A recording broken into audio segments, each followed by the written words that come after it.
Ibu bapak, saudara-saudara, orang muda, remaja, dan anak-anak yang terkasih, Shalom, damai sejahtera Tuhan menyertai kita semua. Hari ini, Minggu 20 Desember 2020 adalah Minggu Advent yang keempat. Kita akan merenungkan bersama-sama Injil Lukas, bab 1, ayat 26 sampai 38. Kita membuka renungan ini dengan tanda salib. Dalam nama Bapa dan Putra dan Roh Kudus. Amin.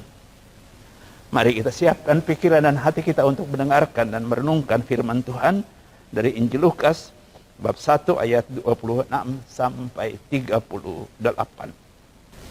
Dalam bulan ke-6, Allah mengutus malaikat Gabriel ke sebuah kota di Galilea bernama Nazaret, kepada seorang perawan yang bertunangan dengan seorang bernama Yusuf dari keluarga Daud. Nama perawan itu Maria. Ketika masuk ke rumah Maria, malaikat itu berkata, "Salam, hai engkau yang dikaruniai, Tuhan menyertai engkau." Maria terkejut mendengar perkataan itu lalu bertanya dalam hati, "Apakah arti salam itu?" Kata malaikat itu kepadanya, "Jangan takut hai Maria, sebab engkau beroleh kasih karunia di hadapan Allah. Sesungguhnya engkau akan mengandung dan akan melahirkan seorang anak laki-laki, dan hendaklah engkau menamai dia Yesus. Ia akan menjadi besar dan disebut anak Allah yang Maha Tinggi. Dan Tuhan Allah akan mengaruniakan kepadanya takhta Daud, bapa leluhurnya. Ia akan menjadi raja atas kaum keturunan Yakub sampai selama-lamanya, dan kerajaannya tidak akan berkesudahan." Kata Maria kepada malaikat itu, "Bagaimana hal itu mungkin terjadi karena aku belum bersuami?"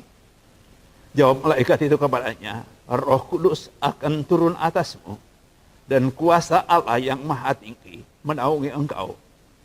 Sebab itu, anak yang akan kau lahirkan itu akan disebut kudus, anak Allah. Dan sesungguhnya Elizabeth, sanakmu itu, ia pun sedang mengandung seorang anak laki-laki pada hari tuanya. Dan inilah bulan yang ke-6 bagi dia yang dikatakan mandul itu. Sebab bagi Allah tidak ada yang mustahil." Maka kata Maria, "Sesungguhnya aku ini hamba Tuhan. Terjadilah padaku menurut perkataanmu." Demikianlah Injil Tuhan.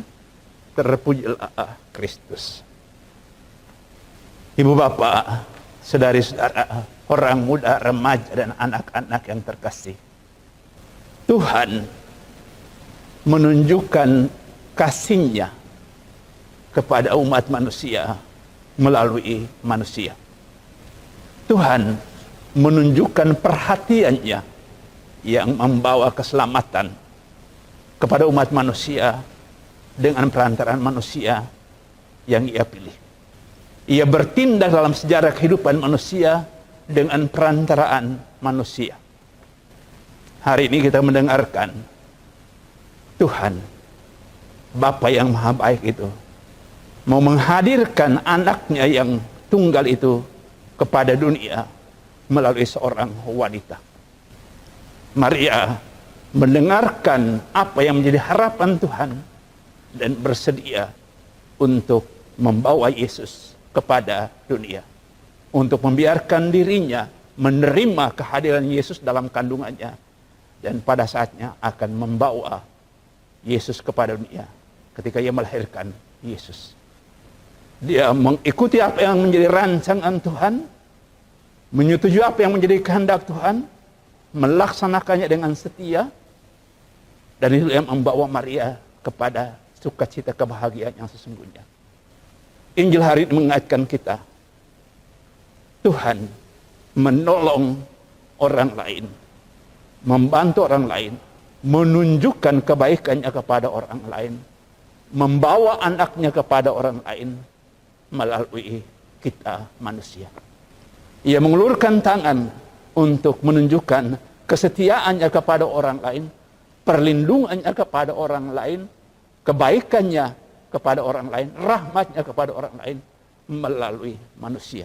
Dan kita adalah manusia yang dikehendaki Tuhan untuk itu. Pembaptisan yang kita terima bukan hanya mempersatukan kita dengan Tuhan, tapi serentak mempersatukan kita dengan semua saudara-saudara kita yang lain. Pembaptisan itu serentak memberikan kepada kita tanggung jawab iman kita untuk bersedia seperti Maria membawa Yesus kepada orang lain, menjadi saluran rahmat dan berkat Tuhan kepada manusia-manusia lain. Banyak orang berdoa dalam kesulitan, berdoa supaya kemudian Tuhan memberikan rahmat dan berkat-Nya. Dan rahmat dan berkat Tuhan itu, doa-doa mereka itu dikabulkan bukan dengan langsung melemparkan apa yang menjadi kebutuhan mereka, apa yang diharapkan kerinduan mereka. Bukan hanya menurunkan seperti hujan langsung, tetapi Ia menunjukkan cinta kasih, kebaikannya melalui kita. Kita melihat Maria yang bersedia untuk menjadi saluran berkat Allah yang istimewa, yaitu Yesus, bagi dunia. Kita menghayati sikap iman Maria itu untuk bersedia menjadi saluran kebaikan Tuhan kepada orang lain melalui kesiapsediaan kita untuk berbagi rezeki kehidupan. Kita berdoa supaya kita sungguh-sungguh menjadi orang pengikut Kristus yang sejati, dan karena itu bersedia membuat kebaikan Tuhan, kebaikan Yesus itu nyata bagi orang lain melalui kemurahan hati kita. Semoga Tuhan memberkati kita semua dalam nama Bapa dan Putra dan Roh Kudus. Amin.